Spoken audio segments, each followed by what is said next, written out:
नमस्कार साथियों, कैसे हो दोस्तों आप। दोस्तों बहुत बहुत स्वागत है आपका। टॉपिक रहने वाला है आज का, जो हमारा कंसेप्ट रहने वाला है, जैसा कि आपने थंबनेल में देख लिया होगा।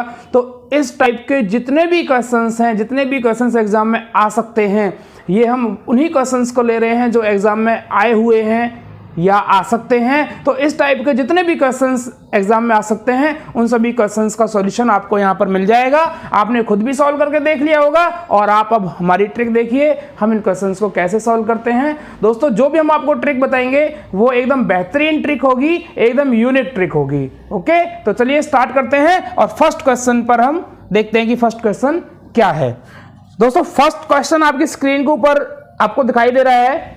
एक दुकानदार कुछ वस्तुओं को 15 रुपए में 12 की दर से खरीद के लाता है।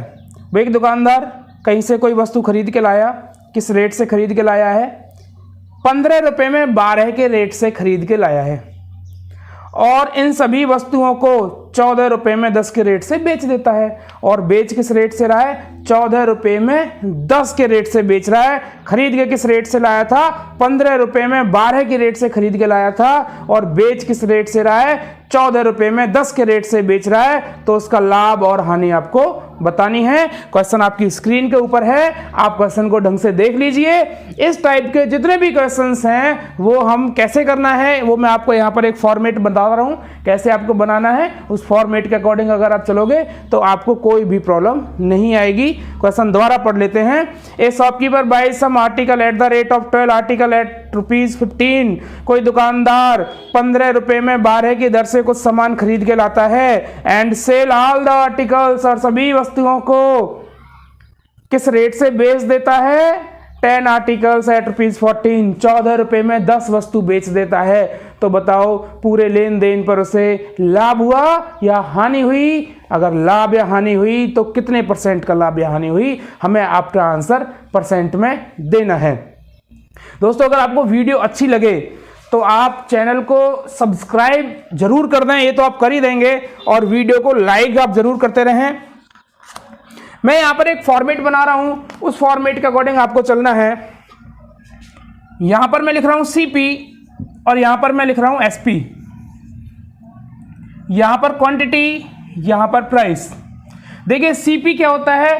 जिस रेट पर हम कोई सामान खरीद के लाते हैं उसको हम सीपी बोलते हैं, और एसपी जिस रेट पर कोई सामान हम बेचते हैं उसको हम एसपी बोलते हैं।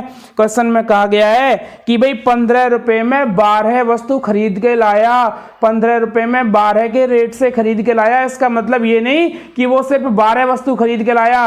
15 के रेट से 15 रुपए में 12 मिल रही थी तो कुछ वस्तु खरीद के लाया था वो। ओके, और बेची किस रेट से? 14 रुपए में 10 के रेट से बेची। तो लाभ हुआ या हानि हुई? देखिए मुझे एक बात बताइए, सीपी खरीद के लाया, क्या खरीद के लाया? क्वांटिटी मतलब कितना सामान खरीद के लाया, प्राइस का मतलब कितने रुपए में खरीद के लाया।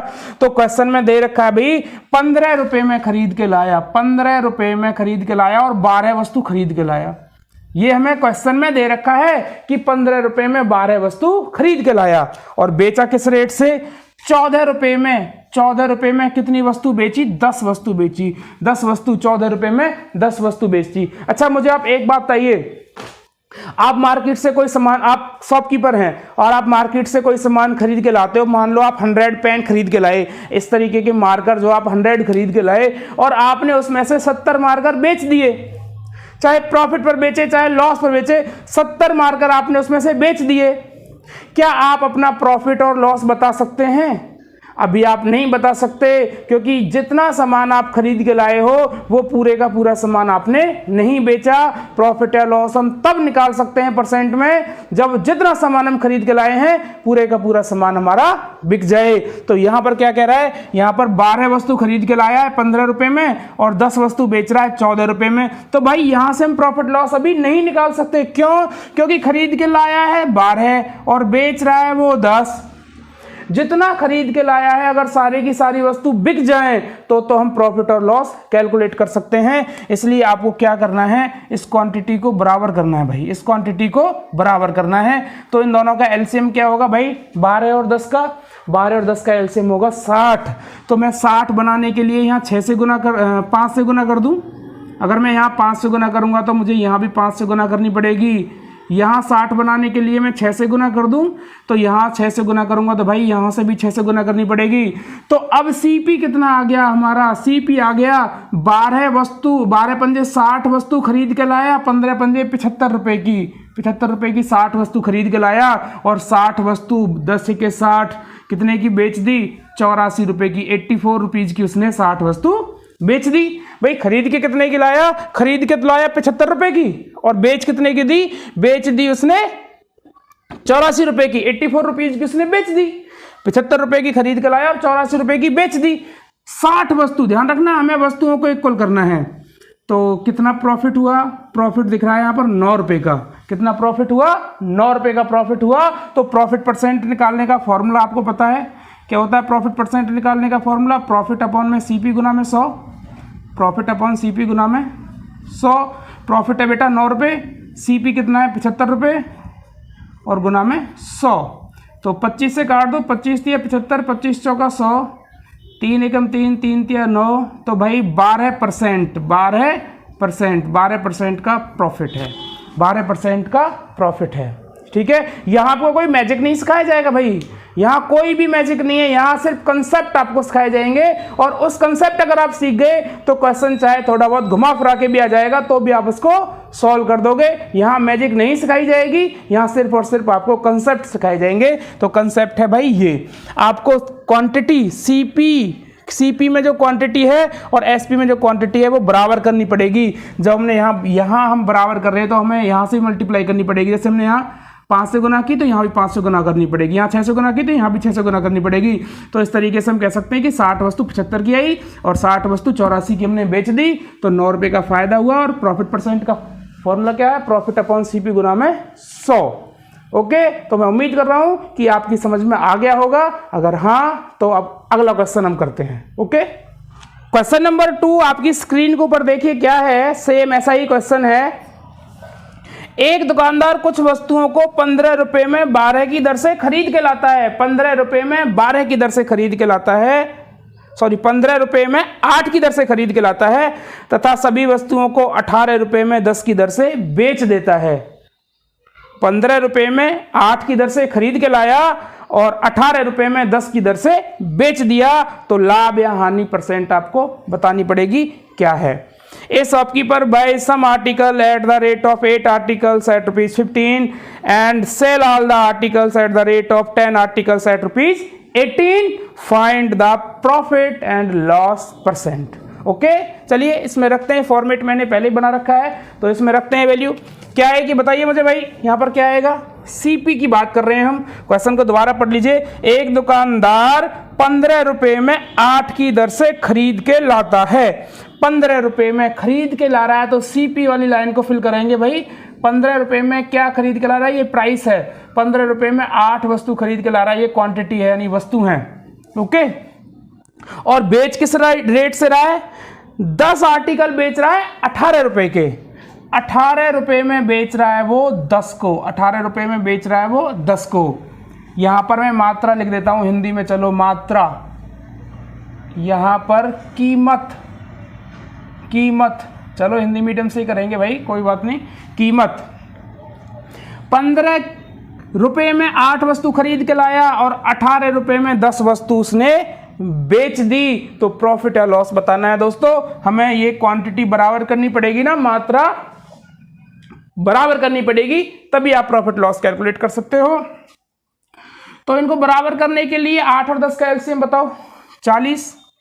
तो 8 पंजे 40, 5 की गुना यहाँ पर करेंगे और 5 की गुना यहाँ पर करेंगे दोस्तों, 4 की गुना यहाँ पर करेंगे और 4 की गुना यहाँ पर करेंगे। तो हम ये कह सकते हैं कि 40 वस्तु कितने की खरीद के लाया, 75 रुपए की। 15 पंजे 75 की, 40 वस्तु 75 की खरीद के लाया और 40 वस्तु कितने की बेच दी, 18 चौक 72, 72 रुपए में उसने 40 वस्तु बेच दी। तो आपको यहाँ प्रॉफिट हुआ या लॉस हुआ, माइनस का 3 आया ना, यानी लॉस हुआ हमें।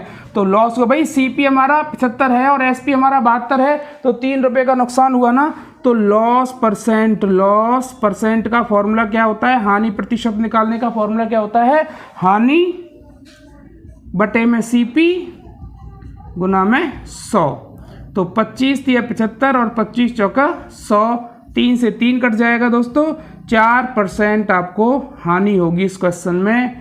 कितनी हानि होगी? अगर ऐसा लेन देन आप करते हैं तो आपको 4% की हानि होगी, जो कि ऑप्शन नंबर ए है। ठीक है, ऐसा कंसेप्ट आ रहा है ना समझ में? ओके भाई, इतना यहाँ खरीद के लाया, इतना यहाँ बेचा, सिर्फ आपको मात्रा को बराबर करना है और आप प्रॉफिट लॉस आराम से निकाल सकते हो। तो अब हम अपने अगले क्वेश्चन की तरफ बढ़ते हैं, लेकिन मैं उम्मीद ये कर रहा हूँ कि आपकी समझ में आया होगा, और समझ में अगर नहीं आ रहा है तो कमेंट बॉक्स में आप ज़रूर अपना टाइप करके लिख दें भी क्या आपकी समझ में नहीं आया, कौन सा क्वेश्चन समझ में नहीं आया, उस क्वेश्चन की दोबारा वीडियो आपको मिल जाएगी। ओके, तो अब हम अपने अगले क्वेश्चन की तरफ चलते हैं। थर्ड क्वेश्चन आपकी स्क्रीन के ऊपर देखिए, आपको क्या दे रखा है। ये थोड़ा सा इनसे अलग क्वेश्चन है, इंपॉर्टेंट क्वेश्चन है। ये वही क्वेश्चन है जो थंबनेल पर आपने देखा, तो करना कैसे है वो देखते हैं। क्वेश्चन पहले पढ़ लेते हैं। क्या है भाई? एक दुकानदार कुछ वस्तुओं को 5 रुपए में 4 की दर से खरीदता है। पहले मैं इस फॉर्मेट को फिल कर लेता हूं बेटा। 5 रुपए में खरीद रहा है वो 4 वस्तु, 5 रुपए में 4 की दर से खरीदता है, तथा इन सभी वस्तुओं को 4 रुपए में 5 की दर से, 4 रुपए में 5 की दर से, 4 रुपए में 5 वस्तु बेच रहा है। 5 रुपए में 4 वस्तु खरीद के ला रहा था, 5 रुपए में 4 वस्तु खरीदता है और 4 रुपए में 5 वस्तु बेच देता है। और जब वो ऐसा करता है ना तो उसे कुल 360 रुपए की हानि होती है। ऐसा करने से उसे कुल 360 रुपए की हानि होती है। तो अब आपको ये बताना है कि वस्तुएं कितनी थी, वस्तुओं की संख्या आपको बतानी है, वस्तुएं थी कितनी। 5 रुपए में 4 वस्तु खरीद के लाया, 4 रुपए में 5 वस्तु बेच दी, और ऐसा करने से 360 रुपए की हानि हुई। तो बताओ कितनी वस्तुएं थी। तो पहले वाले क्वेश्चंस की तरह ही करते हैं, इसमें प्रॉफिट या लॉस परसेंट नहीं निकालना। ओके, इसमें वस्तुओं की संख्या निकालनी है, कितनी वस्तुओं का आपने लेन देन किया। तो पहले हम बराबर कर लेते हैं भाई, जितनी, क्योंकि लाभ या हानि तो भाई जब ही होगी ना जितना हम सामान खरीदेंगे वो पूरे का पूरा बिक जाए। तो पहले इनको बराबर कर लेते हैं बेटा। बराबर करने के लिए हम 5 से मल्टीप्लाई यहाँ करेंगे तो 5 से मल्टीप्लाई यहाँ करनी पड़ेगी, और 4 से मल्टीप्लाई यहाँ करेंगे तो 4 से मल्टीप्लाई यहाँ भी करनी पड़ेगी। अब हम ये कह सकते हैं कि 20 वस्तु खरीद के लाया, क्योंकि सीपी वाली लाइन है 25 रुपये में। 20 वस्तु कितने में खरीद के लाया? 25 में। और 20 वस्तु बेच कितने की दी? 16 की। 16 की बेच दी। तो कितने का लॉस हुआ आपको? कितने का लॉस हुआ भाई? अरे 25 रुपए की आप खरीद के लाए 20 वस्तु और 16 रुपए की आपने वो बेच दी, तो आपको 9 रुपए का घाटा हो गया। 9 रुपए का घाटा हो गया। 25 का कोई सामान लाके आप 16 में बेच रहे हो तो 9 रुपए का घाटा हो गया। अच्छा, 9 रुपए का घाटा। अब बस यही बात आपको यहाँ पर समझनी है, कितना घाटा हुआ?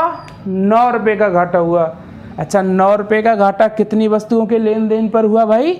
20 वस्तुओं के लेन देन पर। 20 वस्तु खरीद के लाए थे, 20 वस्तु बेच दी, 9 रुपए का घाटा हुआ। दोस्तों 9 रुपए का घाटा हुआ 20 वस्तुओं के लेन देन पर। तो 1 रुपए का घाटा कितनी वस्तु के लेन देन पर होगा? 20/9। 1 रुपए का नुकसान कितने वस्तुओं पर होगा? 20/9। और नुकसान कितना दे रखा है क्वेश्चन में? देखिए 360 रुपए का नुकसान। 360 रुपए का नुकसान कितनी वस्तुओं पर होगा? 20/9 गुना में 360, 9 चौक 36, 40, कितना हो गया? 800। कितना हो गया? 800। इसका मतलब 800 वस्तुओं का लेन देन आपने किया है। वस्तुओं की संख्या 800 है, क्योंकि 9 रुपए का नुकसान जो हो रहा था ना, 9 रुपए का नुकसान सिर्फ और सिर्फ 20 वस्तुओं पर हो रहा था। सिर्फ और सिर्फ 20 वस्तुओं पर हो रहा था। और नुकसान कितना हो रहा है क्वेश्चन में? 360 रुपए का। तो 360 रुपए का 9 रुपए का नुकसान 20 वस्तुओं पर, 1 रुपए का नुकसान 20/9 वस्तुओं पर, 360 रुपए का नुकसान 20/9 गुना में 360, 20 और 40 की गुना कर दो 800। 800 वस्तुएं हैं। 800 वस्तुएं हैं। आप यहाँ भी डायरेक्ट कर सकते हो भाई, हमें 900 नुकसान 9 है ना, यहाँ पर नुकसान कितना है? 360 क्वेश्चन में। तो 40 से गुना कर दो, 40 से गुना यहाँ कर दो, 40 से गुना यहाँ कर दो, यहाँ जाएगी वस्तुओं की संख्या सीधी सीधी। समझ रहे हैं ना? यहाँ 40 से गुना कर दो, यहाँ सब में 40 से गुना कर दो, बस वस्तुओं की संख्या आ जाएगी। तो ऐसे भी कर सकते हो, ऐसे भी कर सकते हो। ठीक है, अब ऐसा ही क्वेश्चन एक और कर लेते हैं। ठीक है, फिर अगला कंसेप्ट पढ़ेंगे। अभी ऐसा एक क्वेश्चन और करते हैं। नेक्स्ट क्वेश्चन देखिए आपकी स्क्रीन के ऊपर क्या है। एक दुकानदार कुछ वस्तुओं को 5 रुपए में 8 की दर से खरीदता है। भाई ₹5 में खरीदता है 8 वस्तु, ₹5 में 8 की दर से खरीदता है और ₹7 में 6 की दर से बेच देता है। ₹7 में 6 वस्तु बेच देता है। ₹5 में 8 वस्तु खरीद के लाता है, ₹5 में 8 वस्तु खरीदता है और ₹7 में 6 वस्तु बेच देता है। ऐसा करने से उसे ₹780 का लाभ हुआ। ₹780 का लाभ होता है। आप क्वेश्चन में पढ़ सकते हो, ₹780 का लाभ हो रहा है। तो बताओ वस्तुओं की संख्या, वस्तुएं कितनी थी। तो पहले बराबर कर लेते हैं भाई। तो बताओ 8 और 6 का एलसीएम लो, 24, 8 3 24, 3 की गुना बेटा यहाँ कर दीजिए, 6 चौक 24, यहाँ भी आप कर दीजिए 4। तो हम ये कह सकते हैं ना कि 24 वस्तु कितने की खरीद के लाया, 5 थी 15 रुपए की, और 24 वस्तु बेच कितने की थी बेटा, बेच दी 7 चौक 28 रुपए की। तो 3 का फायदा कितने का फायदा हुआ है, 5 थी 15, ठीक है, 8 थी 24, 5 थी 15, ठीक है, 15 की खरीद के लाया और 6 चौक 24 और 7 चौक 28, 28 की बेच दी उसने 24 वस्तु। तो फायदा कितने का हो रहा है भाई, 13 रुपये का। फायदा कितना हो रहा है, 13 रुपये का, 13 का फायदा हो रहा है। तो क्वेश्चन में कितना फायदा दे रखा है, 780। 780 तो कितने कैसा आएगा, 13 780 को डिवाइड करो, 13 चौका 53 65, 13 6 78, 60 से गुना करनी पड़ेगी तो 780 हो जाएगा। अगर हम यहाँ 60 से गुना कर रहे हैं तो बेटा यहाँ क्वांटिटी में जो मात्रा है यहाँ 60 से गुना कर दीजिए सीधा सीधा। तो 60 से गुना करिए, क्या आएगा, 6 चौक 24 का 4 2, 6 दूनी 12, 13 14, 1440 वस्तु। हमारा आंसर क्या होगा, 1440 वस्तु। तो मैं उम्मीद कर रहा हूं कि आपके ये कंसेप्ट समझ में आया होगा और आप अगर इस तरीके का कोई भी क्वेश्चंस पेपर में आते हैं तो आप उन्हें आसानी से कर सकते हो।